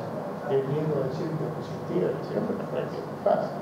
Y uno en la terapia, a lo mejor, lo ha logrado parcialmente, el paciente oxigena más o menos bien, tiene una saturación más o menos bien, y de pronto lo llevan al quirófano. ¿Cómo lo llevan al quirófano? Lo sacan del respirador, una AMBU para el quirófano. En el quirófano le ponen cualquier cosa y vuelve con una AMBU. Desastre.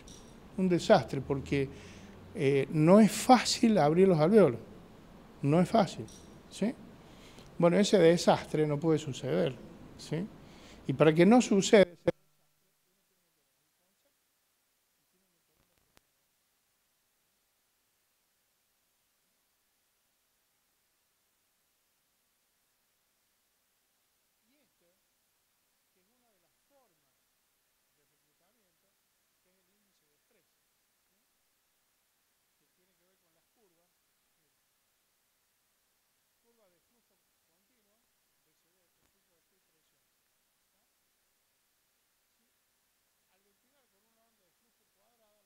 aumenta linealmente si la compliance es constante. Fíjense. ¿Está? Muy bien. Si la presión aumenta más lento que el flujo, la curva de presión se hace convexa hacia arriba. Y eso significa ¿qué? Colapso alveolar. ¿Sí? Muy bien. Y esto significa sobredistensión. ¿Está? Ahora, ver eso es muy subjetivo. Entonces, ¿qué hicieron con esto? Hicieron un algoritmo, y le pusieron números. La curva normal 1, por debajo de 1, colapso alveolar, por encima de 1, sobredistensión. ¿Sí? Muy bien.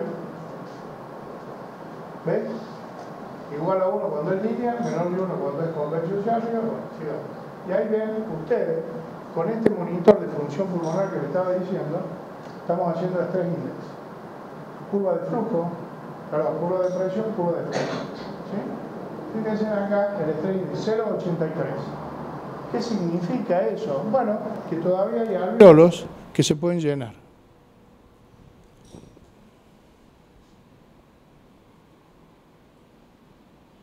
Esta curva, normal, 1,07, ¿sí? ¿Y acá qué significa? Fíjense en la curva y el número, acá estamos sobredistendiendo alvéolos. Bueno, y ahí está, acá, esta máquina de anestesia está parada.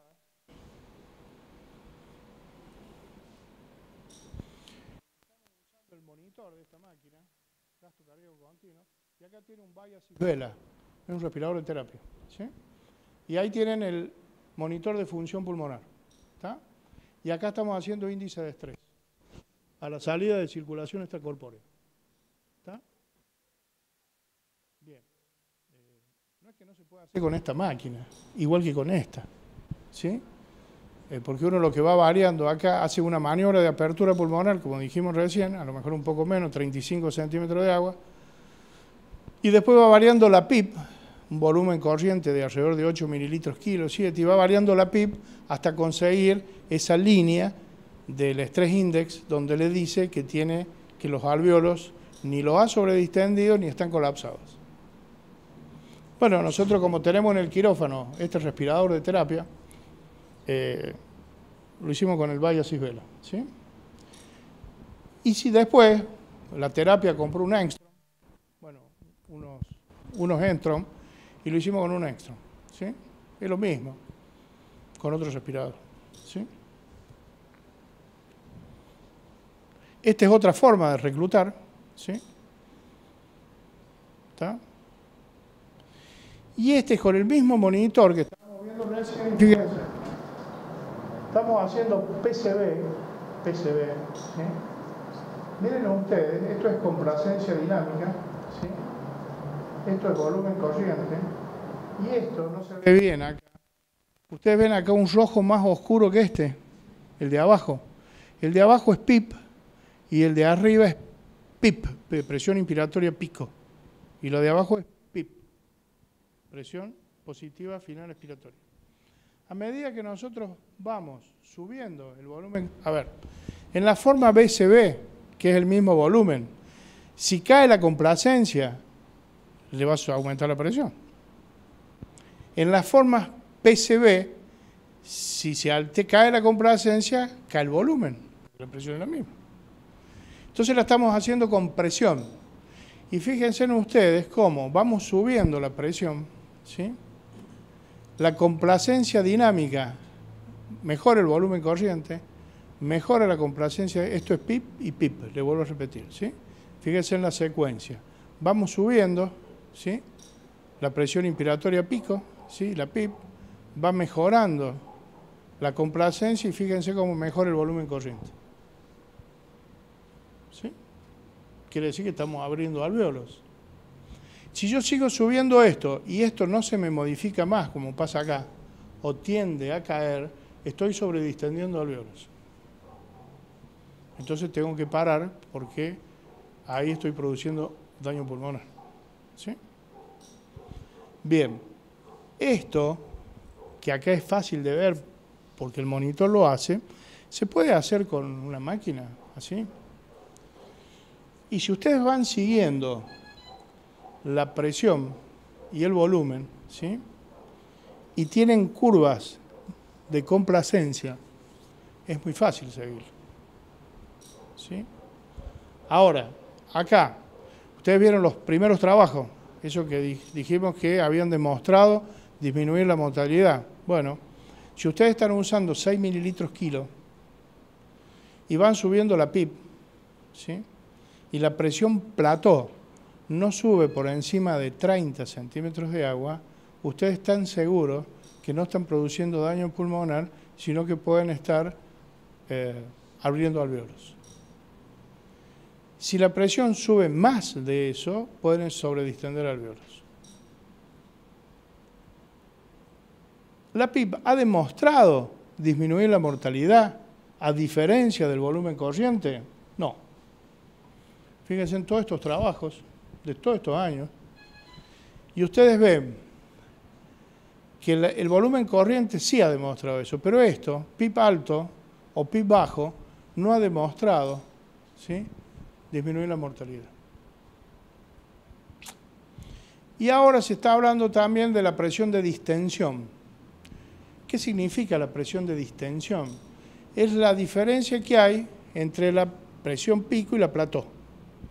Y han visto que cuando la diferencia entre esas es mayor de 24, hay aumento de mortalidad. Entonces aconsejan usar una pico y la diferencia entre la pico y la plató, entre la pico y la PIP, que no sea mayor de 18 o 20. ¿Sí? Si analizamos esto, van a ver que es así. ¿Está? Bien. Entonces esto, ¿qué se hace? Bueno, se elige el modo ventilatorio, no hay ninguno que haya demostrado ser mejor que otro. El BCB no es mejor que el PCB en los modos ventilatorios. Seleccionar el volumen corriente o la presión, seleccionar la PIP, construcción de una curva presión-volumen y hacer maniobra de reclutamiento. Eso es lo que se aconseja hoy en la ventilación de estos pacientes. Entonces, si a usted en el quirófano le llega un paciente de estas características, y mal ventilado y mal oxigenado, comience a pensar en esto para mejorar la oxigenación. Con estas máquinas se puede hacer, bueno, compren los otros modos ventilatorios que tiene esta máquina que se le pueden poner y va a ser mucho más fácil. Pero con esto pueden tener una idea, ¿sí? Una idea de lo que se puede hacer. ¿Está? Bueno, y este es nuestro hospital nuevo, que realmente es muy bonito. Y bueno, si quieren conocerlo, no tengo problema. Van a ver hacer todo esto en un quirófano de ahí. Nos llevamos el monitor. Nosotros en la terapia tenemos otro monitor de función pulmonar como este. Y bueno, si quieren poner balón intraesofágico, lo ponemos. ¿Y se puede ventilar por presión transpulmonar? Sí, hay un trabajo de Taylor en donde se puede. En realidad, en el distrés de causa extrapulmonar, la pared torácica puede jugar importantemente la complacencia. Si es de causa pulmonar, ya no tanto, si es más el pulmón. Por ejemplo, una neumonía que se ha distresado. Es más el pulmón, pero bueno, Taylor ventiló con presiones transpulmonares, pero bueno, ya se necesita otra tecnología, ¿no? Pero con esta máquina y ese monitor pueden ventilar con presiones transpulmonares. ¿Sí? Bueno, ¿alguna pregunta? Una pregunta. Si usted tendría que ventilar un bebé de 2 kilos. No hago pediatría, pero bueno, estoy... Yo hago. Bueno, yo no. Y vos me preguntás a mí, yo no te estoy preguntando a vos. El volumen no, tengo que usar presión. O sea, Mira, a sí. partir, digamos, el pero vos sabés modo que- volumétrico, ¿a partir de qué peso es efectivo en esta máquina? ¿Qué esta máquina? No, con el sistema microprocesado, efectivo, cualquier volumen. ¿Cuál es el volumen mínimo que maneja esta máquina? A ver, ya te digo. Creo que 2 mililitros. Ya te digo. No,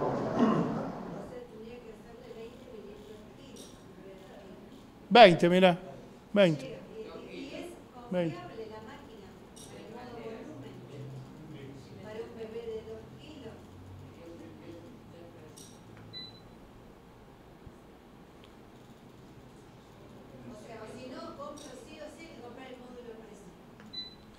Yo creo que el módulo, yo no hago pediatría, vuelvo a repetir, ¿no? Pero yo creo que el módulo PCB es más seguro. Sé que hay gente que ventila neonatos con volumen, con BCB, ¿eh? No te puedo decir porque yo no tengo experiencia, pero sí el modo PCB es mucho más seguro, ¿sí?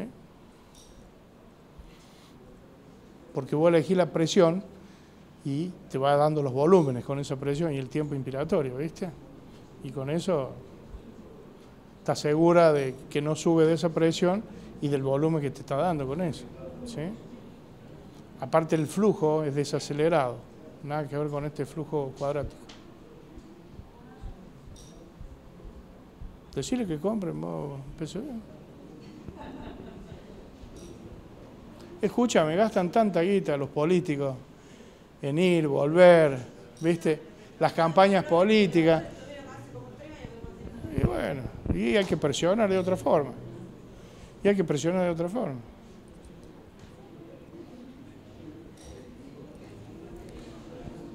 ¿Alguna pregunta?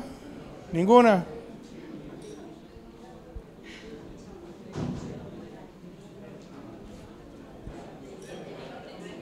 ¿Eh? ¿Cómo? Espera, no te escucho. Espera. Estás haciendo una pregunta.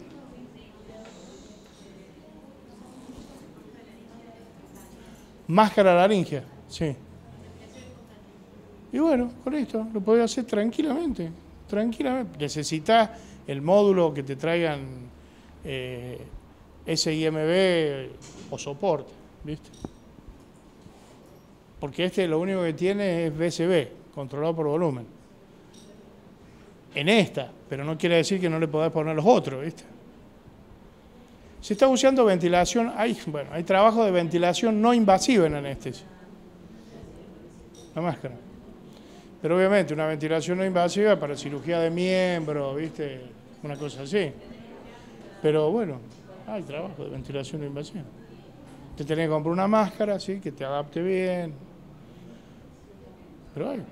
Porque vos a esto le compras un modo PSB de soporte y podrías hacer tranquilamente ventilación no invasiva. Lo único que hay que tener cuidado en anestesia es que está deprimido todo el centro respiratorio, ¿no? El driving respiratorio por los fármacos que nosotros usamos. Pero bueno, podés hacer SIMB más soporte, ¿viste? O PCB más. La SIMB es con volumen, con presión, con volumen. Podés hacer SIMB que es con volumen más soporte, o sea, podés hacer todo eso con esta máquina. Por eso, a ver, los respiradores microprocesados que antes estaban nada más que en terapia intensiva, hoy están dentro de los quirófanos, por suerte. Y lo mismo que se hace en terapia intensiva, se puede hacer adentro de un quirófano. Diferencia, bueno, que en el quirófano vos le das un agente anestésico. Toda la diferencia. Toda, hoy, ¿sí? Porque ya esto no depende del flujo de gases frescos que vos le des, de nada, de nada. Es un respirador de terapia intensiva en un quirófano, independientemente de la parte de anestesia. Antes sí, porque le daba un flujo de gases fresco alto, eso se sumaba al volumen, ahora nada, nada de todo eso hay.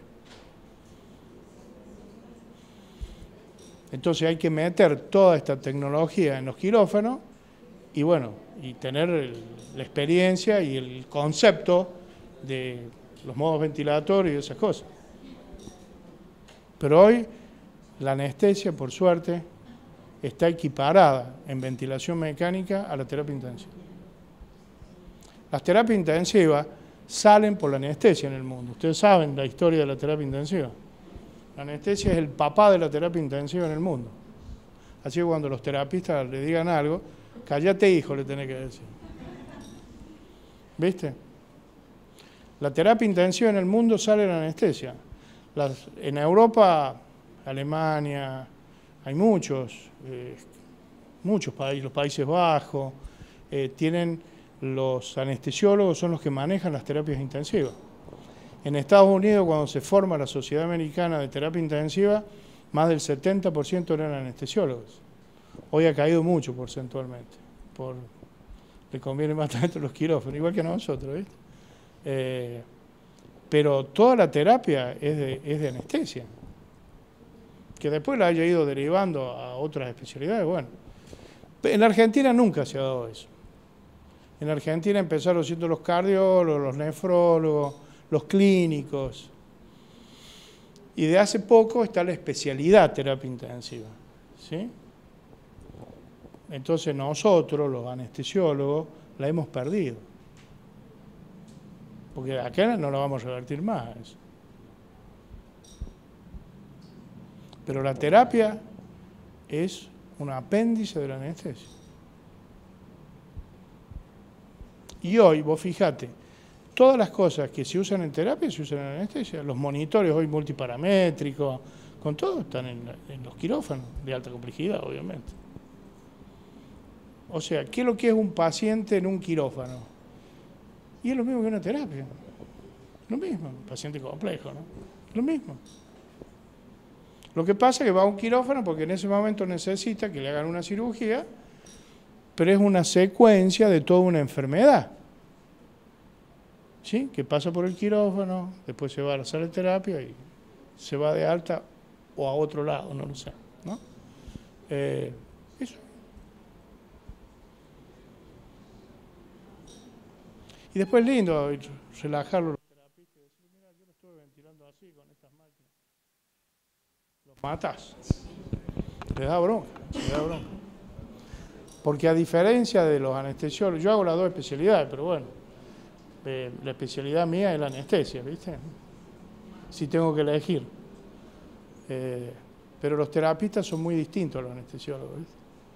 Son los dueños de la vida y de la muerte, entonces vos... por eso, teniendo todas estas cosas dentro de un quirófano, podés hacer muchas cosas, inclusive cargar a los terapistas. Bueno, ¿ninguna otra pregunta?